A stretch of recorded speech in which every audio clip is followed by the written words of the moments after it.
previously you had mentioned visiting China. Yeah. Tell me about that experience. What is that like? When I got started, it was always a goal of mine to visit China because kind of going back to the way that my brain works, like I can learn a ton about paddles by taking them apart, by talking to the factories, you know, by dissecting other paddles and learning that stuff. But there was this part of me still that it was killing me, that there was different details in the process that I didn't fully understand. And it didn't feel right as a paddle manufacturer to be selling paddles and not like really have an intimate knowledge of how everything is made. And so I said, you know, that was my goal, was to get there, and I didn't know when it was going to happen.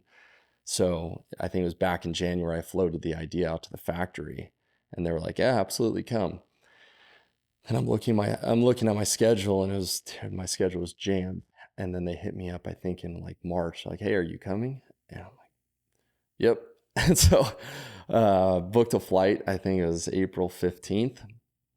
And I was only able to get, 2.5 days on the ground there. So 4 days total, because I had to get back to my daughter. But yeah, man, it was an awesome experience. They treated me like a king, dude. It was, put me up in an amazing hotel. They, took me to all the factories, showed me exactly, how everything was done.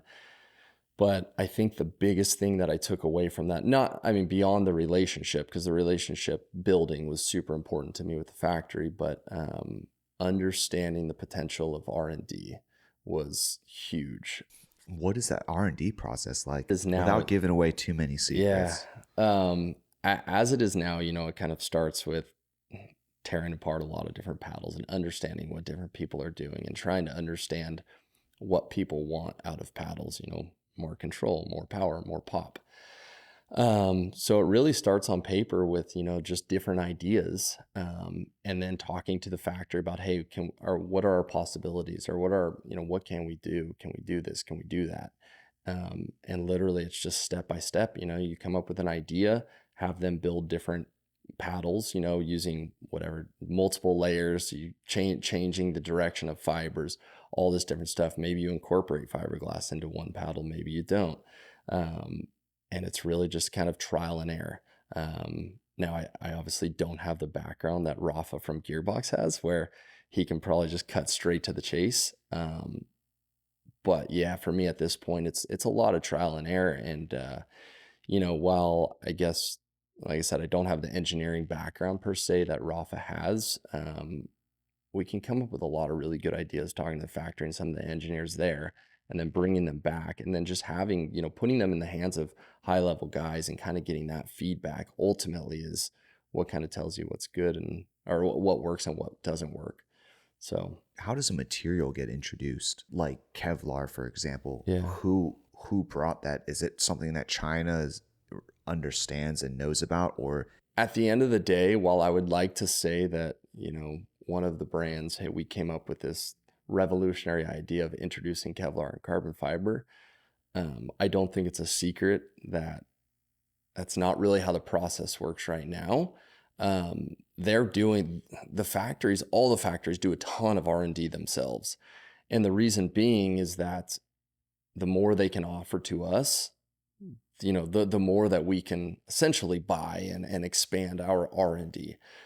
So I don't remember who the first, I think it may have been Pickleball Apes or something that did carbon Kevlar first. But what ends up happening is, the factories, China, come up with new materials, and they're offered out to, paddle manufacturers. And then it's up to us to kind of try it, because there's, I think, like 30 different material types that I could try right now. But where do you draw the line, So it's, yeah, that's kind of how the process takes place. And you don't know if those materials are going to be approved by a governing body either, No. Right? No, you don't.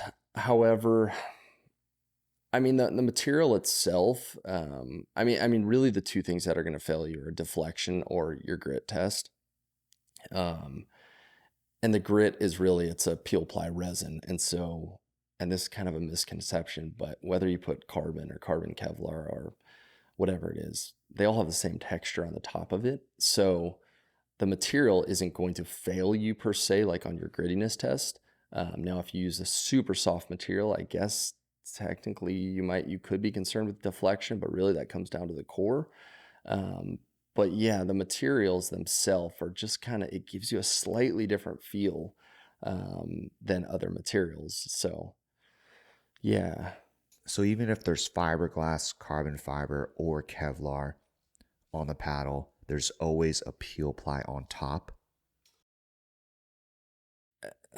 With what we know as raw carbon fiber, because what we kind of know as raw carbon fiber is people have thought that like the whole raw carbon fiber thing was truly raw carbon fiber, but the majority of paddles like YOLAs or ours, SixZeros, that we all have a peel ply texture on the top of the carbon fiber, carbon Kevlar, or whatever material it is, and that's what's kind of getting the grittiness, which is just, it's an epoxy resin which is kind of pressed onto the face of the through heat of the face of the paddle. Whereas you look at like a lot of Selkirk's paddles, like all the Power Airs, none of those have a peel ply texture. It's whatever the layup they're using, whether it's carbon fiber or fiberglass, you have the complete molded paddle. They'll paint it and then they use like a spray on grit, and that's where like back in the day Franklin was known for their spray on grit. So yeah, that John's paddle, yeah, dude, yeah, that thing was crazy. that was the paddle back in the Lasts day. about 2 weeks. Yeah. So not every paddle has the peel ply resin, but I mean, it seems like it's 90% nowadays. Yeah.